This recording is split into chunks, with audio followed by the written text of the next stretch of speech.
Isang mapagpalang araw po sa ating lahat. Ako po si Nicole Castillo and welcome po sa aking daily devotion.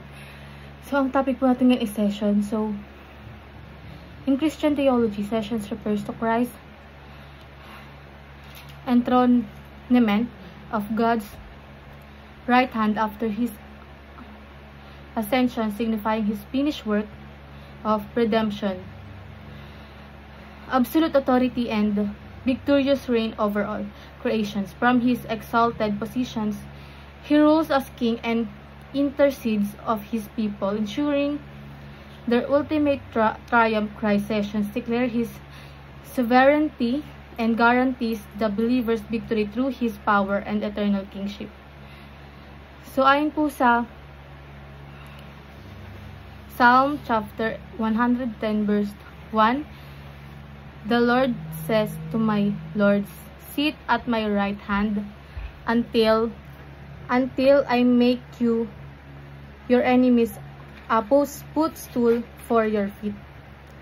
So, ayon po sa ating katuruan, sinasabi ito na Christ is reigning now with the believers in heaven. So, ibig sabihin si Kristo ay hari na ngayon at naghahari siya sa kasama mga manampalataya na nasa langit na. Hindi siya naghihintay pa lamang. He is already king. Christ is reigning now with the believers on earth. So, hindi lang sa langit, kundi dito rin sa lupa, si Kristo ay naghahari sa puso ng mga Kristiyano. Every believer carries his kingdom authority sa daily life nila.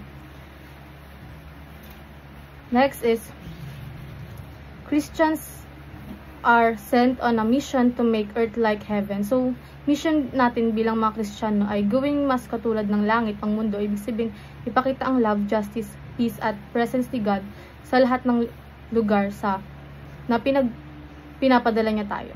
Next is, applications. Take each day as a battle to be won for our King. So, parang soldier tayo ni Christ. Every day may laban. Laban sa kasalanan, na discouragement, sa takot. Pero dahil si Kristo ang hari natin, may victory na tayo. Next is thrive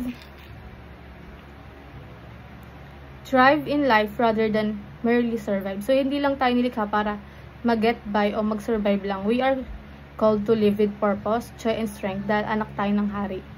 Next is think like the early disciples, world changers. So, ang mindset ng mga unang alagad ni Jesus ay maliit. So, they believe they could change the world with the gospel. So, ganun din dapat tayo.